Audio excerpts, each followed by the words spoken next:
પિતૃપક્ષ એટલે કે શ્રાદ્ધ 17 સપ્ટેમ્બરથી શરૂ થઈ ગયું છે। આ દિવસે પૂર્ણિમા તિથિ ધરાવનારાઓ માટે શ્રાદ્ધ કરવામાં આવ્યું હતું, જ્યારે પ્રતિપદા તિથિ ધરાવનારાઓનું શ્રાદ્ધ 18 સપ્ટેમ્બરે કરવામાં આવશે। તમને જણાવી દઈએ કે જે લોકોનું મૃત્યુ કૃષ્ણ અથવા કોઈ પણ મહિનાની શુક્લ પક્ષની પ્રતિપદા પર થયું હોય તેમનું શ્રાદ્ધ પ્રતિપદા તિથિએ કરવામાં આવશે। જે વ્યક્તિ પ્રતિપદા તિથિ પર શ્રાદ્ધ કરે છે તેને રાજા જેવું સુખ મળે છે। તેને દરેક પ્રકારની સુખ સુવિધાઓ સરળતાથી મળી જાય છે। વાસ્તવમાં ભાદ્રપદ શુક્લ પક્ષની પૂર્ણિમાથી લઈને અશ્વિન કૃષ્ણ પક્ષની અમાવસ્યા સુધી તે વ્યક્તિનું શ્રાદ્ધ તે તિથિએ કરવામાં આવે છે જે દિવસે તેનું મૃત્યુ થયું હતું। જે લોકોને તેમના પૂર્વજોની તિથિ યાદ નથી તેઓ પિતૃ પક્ષની અમાવસ્યા પર શ્રાદ્ધ કરી શકે છે। પિતૃઓની શ્રાદ્ધ વિધિ કરવાથી વ્યક્તિને વિશેષ ફળ મળે છે। 1. પ્રતિપદા તિથિનું શ્રાદ્ધ 18 ઓગસ્ટના રોજ કરવામાં આવશે। જેનું મૃત્યુ કોઈ પણ મહિનાની પ્રતિપદા તિથિએ થાય છે તેમનું શ્રાદ્ધ આ દિવસે કરવામાં આવશે। પ્રતિપદા તિથિ પર શ્રાદ્ધ કરવાથી શ્રાદ્ધ કરનાર વ્યક્તિ અને તેના પરિવારને સારી બુદ્ધિ, સમૃદ્ધિ, સંતાન, પૌત્ર અને સમૃદ્ધિની પ્રાપ્તિ થાય છે। 2. દ્વિતીયા તિથિનું શ્રાદ્ધ 19 સપ્ટેમ્બરે કરવામાં આવશે। તે લોકો માટે શ્રાદ્ધ કરવામાં આવશે જેનું મૃત્યુ કોઈ પણ મહિનાના કૃષ્ણ અથવા શુક્લ પક્ષના બીજા દિવસે થાય છે। તેને પૃષ્ઠપ્રાધિ શ્રાદ્ધ પણ કહેવામાં આવે છે। જે વ્યક્તિ દ્વિતીયા તિથિ પર શ્રાદ્ધ કરે છે તેના ધનમાં વધારો થાય છે અને વ્યક્તિને દરેક પ્રકારની સુખ સુવિધાઓ મળે છે। 3. તિથિનું શ્રાદ્ધ 20 સપ્ટેમ્બરે કરવામાં આવશે। તૃતીયા તિથિના દિવસે તે લોકો માટે શ્રાદ્ધ કરવામાં આવશે જેનું મૃત્યુ કોઈ પણ મહિનાના કૃષ્ણ અથવા શુક્લ પક્ષની તૃતીયા પર થયું હોય। તૃતીયા તિથિ પર શ્રાદ્ધ કરવાથી વ્યક્તિ શત્રુઓથી મુક્તિ મેળવે છે અને તમામ પરેશાનીઓમાંથી મુક્તિ મેળવે છે। 4. ચતુર્થી તિથિનું શ્રાદ્ધ 21 સપ્ટેમ્બરે કરવામાં આવશે। ચતુર્થી તિથિ પર તે લોકો માટે શ્રાદ્ધ કરવામાં આવશે જેઓ કોઈ પણ મહિનાના કૃષ્ણ અથવા શુક્લ પક્ષની ચતુર્થી પર મૃત્યુ પામ્યા હતા।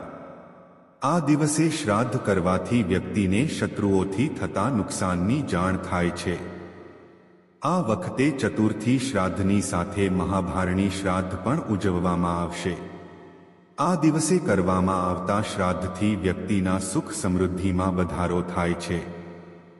5. પંચમી તિથિનું શ્રાદ્ધ 22 સપ્ટેમ્બરે કરવામાં આવશે। પંચમી તિથિ પર કૃષ્ણ પંચમી અથવા કોઈ પણ મહિનાના શુક્લ પક્ષના દિવસે મૃત્યુ પામેલા લોકો માટે શ્રાદ્ધ કરવામાં આવશે। ઉપરાંત જેઓ અપરિણિત મૃત્યુ પામ્યા છે એટલે કે લગ્ન પહેલા તેમનું શ્રાદ્ધ પણ આ દિવસે કરવામાં આવશે। જે વ્યક્તિ આ દિવસે શ્રાદ્ધ કરે છે તેને શ્રેષ્ઠ લક્ષ્મીની પ્રાપ્તિ થાય છે। 6. ષષ્ઠી તિથિનું શ્રાદ્ધ 23 સપ્ટેમ્બરે કરવામાં આવશે।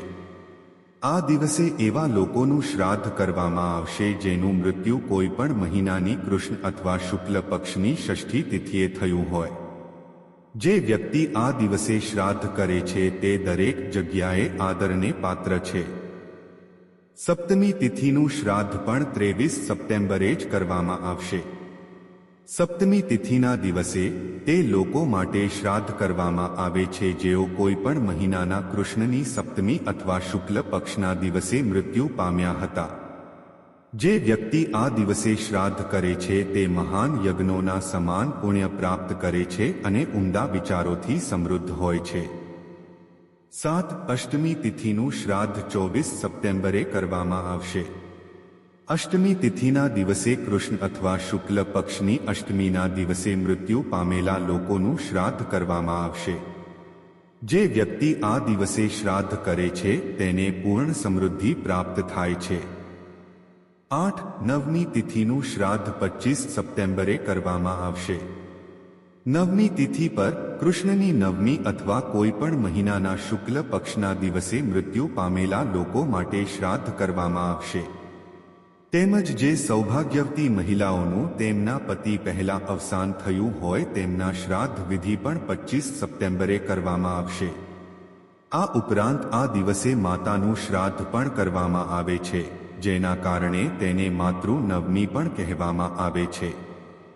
જે વ્યક્તિ આ દિવસે શ્રાદ્ધ કરે છે તેને ધનની પ્રાપ્તિ થાય છે અને ઇચ્છિત વૈવાહિક સુખ પ્રાપ્ત થાય છે. 9. દશમી તિથિ પર શ્રાદ્ધ 26 સપ્ટેમ્બરે કરવામાં આવશે. દશમી તિથિના દિવસે તે લોકો માટે શ્રાદ્ધ કરવામાં આવશે જેઓ કોઈ પણ મહિનાના કૃષ્ણ દશમી અથવા શુક્લ પક્ષના દિવસે મૃત્યુ પામ્યા હતા. આ દિવસે શ્રાદ્ધ કરનાર વ્યક્તિને ક્યારેય લક્ષ્મીની કમી આવતી નથી. તેની પાસે સંપત્તિ ચાલુ રહે છે. 10. એકાદશી તિથિનું શ્રાદ્ધ 27 સપ્ટેમ્બરે કરવામાં આવશે.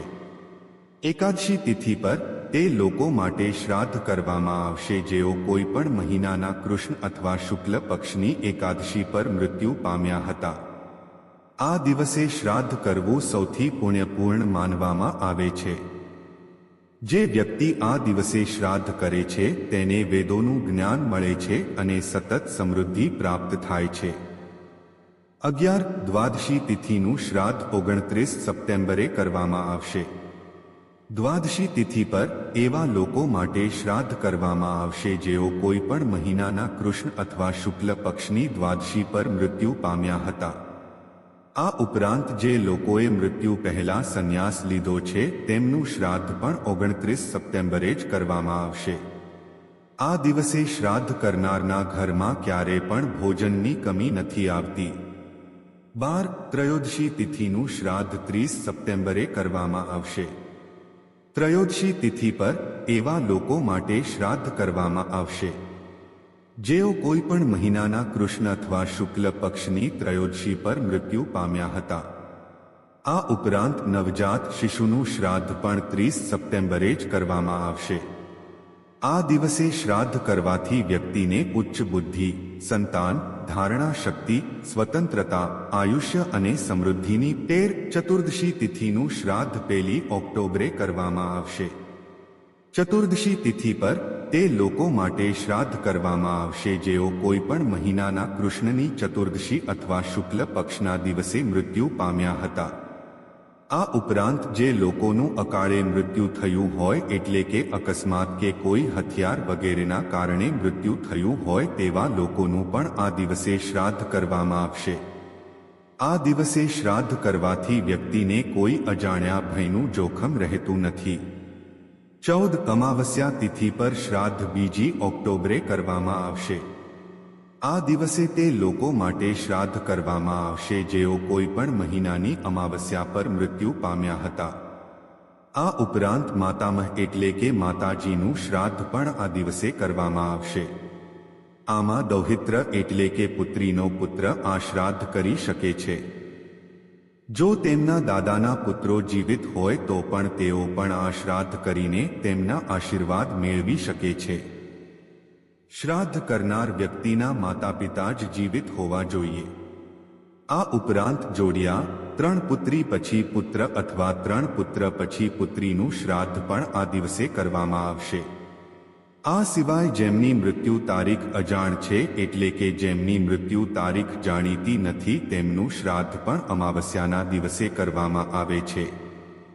આ ઉપરાંત પિતૃ વિસર્જન અને સર્વપત્રી પણ આ દિવસે ઉજવવામાં આવશે અને અમાવસ્યાના શ્રાદ્ધ સાથે મહાલય એટલે કે વર્ષ 2024ની પિતૃપક્ષ આ દિવસે સમાપ્ત થશે. જે વ્યક્તિ આ શ્રાદ્ધ કરે છે તેને અપાર સુખની પ્રાપ્તિ થાય છે.